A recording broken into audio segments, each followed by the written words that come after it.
और इस बीच इजराइल ने अपने सहयोगियों से कहा कि वो ईरान को घुटनों पर लाने में उसकी मदद करे। इजराइल के रक्षा मंत्री ने एक प्रेस कॉन्फ्रेंस में यूक्रेन की मिसाल दी और अपने सहयोगियों से कहा कि वो नेटो की तरह काम करें, क्योंकि नेटो के सहयोगियों ने जिस तरह से तालमेल बिठाकर यूक्रेन की मदद की, उसी की वजह से रूस अब तक जीत से दूर है।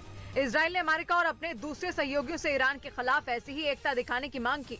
यही नहीं, इजराइल के रक्षा मंत्री ने ये तक कहा कि ईरान पहले एक ग्लोबल चुनौती है, बाद में इजराइल का दुश्मन, इसलिए सभी को जल्द ही ईरान को घुटनों पर लाना होगा, वरना वो एक न्यूक्लियर पावर बन जाएगा और दुनिया के सामने एक नई मुसीबत खड़ी हो जाएगी। इजराइल ने मौजूदा वक्त को ईरान पर दबाव बनाने का सबसे सही समय माना, क्योंकि इस समय ईरान में हिजाब आंदोलन चल रहा है, जिसकी वजह से वो अपने घरेलू मामलों में उलझा हुआ है, क्योंकि हिजाब आंदोलन की वजह से वहाँ बवाल मचा हुआ है। ईरान के अपने लोग वहाँ की सरकार और मोरालिटी पुलिस के खिलाफ खड़े हैं। ऐसे में ईरान के दुश्मनों के लिए ये अच्छा समय है और वो उस पर दबाव बना सकते हैं, क्योंकि अमेरिका ईरान से बात करते करते थक चुका है, लेकिन ईरान न्यूक्लियर प्रोग्राम पर काम करने पर अड़ा हुआ है, क्योंकि उसकी दलील है कि वो न्यूक्लियर पावर स्टेशन बनाकर बिजली पैदा करेगा, ना ही की तबाही लाएगा। लेकिन ना तो अमेरिका को उस पर भरोसा है और ना ही इजराइल को, और इसी वजह से ईरान का परमाणु कार्यक्रम हवा में लटका हुआ है। लेकिन इजराइल को लगता है कि ईरान ने चोरी छिपे इस पर काम जारी रखा है, इसलिए ईरान के खिलाफ खड़े देशों को एकजुट होकर उसे घुटनों पर लाना चाहिए,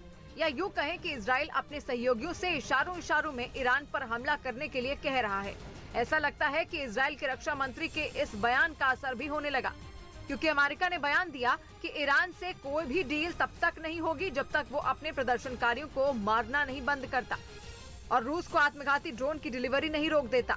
यानी अमेरिका भी ईरान पर लगातार दबाव बना रहा है और इजराइल की मांग के बाद तो साफ हो गया है कि ईरान की मुश्किलें बढ़ सकती हैं। और इधर हिमाचल प्रदेश में कड़ाके की ठंड के बीच येलो अलर्ट जारी कर दिया गया है। वहीं मौसम वैज्ञानिकों के मुताबिक आने वाले दिनों में बर्फबारी हो सकती है और साथ ही हल्की बारिश के भी आसार हैं। हिमाचल के लाहौल स्पीति, शिमला, कुल्लू, चंबा और सिरमौर में बर्फबारी का अनुमान जताया गया। राज्य के 8 शहरों में तो तापमान 0 से नीचे चला गया। और उधर फुटबॉल विश्व कप जीतने के बाद अर्जेंटीना की राजधानी ब्यूनस आयर्स में निकाले गए विक्ट्री मार्च में बवाल हो गया। ये घटना तब हुई जब अर्जेंटीना के खिलाड़ी ओपन बस में सवार होकर अपने प्रशंसकों के बीच पहुंचे, जिन्हें देखने ब्यूनस आयर्स की सड़कों पर करीब 4 लाख लोग इकट्ठा हुए, जिनके हाथों में मौजूद अर्जेंटीना के झंडों से पूरा शहर पट गया। अर्जेंटीना के कुछ प्रशंसक तो मेसी और मैराडोना की बड़ी बड़ी तस्वीरें लिए नजर आए, वहीं कुछ तो अपने पसंदीदा खिलाड़ियों को देखने के लिए सड़क पर लगे साइन बोर्डों पर चढ़ गए।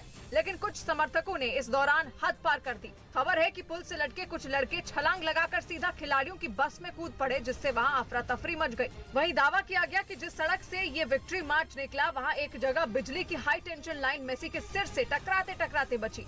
आशंका जताई गई कि अगर खिलाड़ी सही समय पर अपने सिर नीचे न करते तो बड़ा हादसा हो सकता था। यही वजह थी कि इसके बाद विक्ट्री मार्च को बीच में ही रोककर खिलाड़ियों को हेलीकॉप्टर के जरिए वहां से निकाला गया।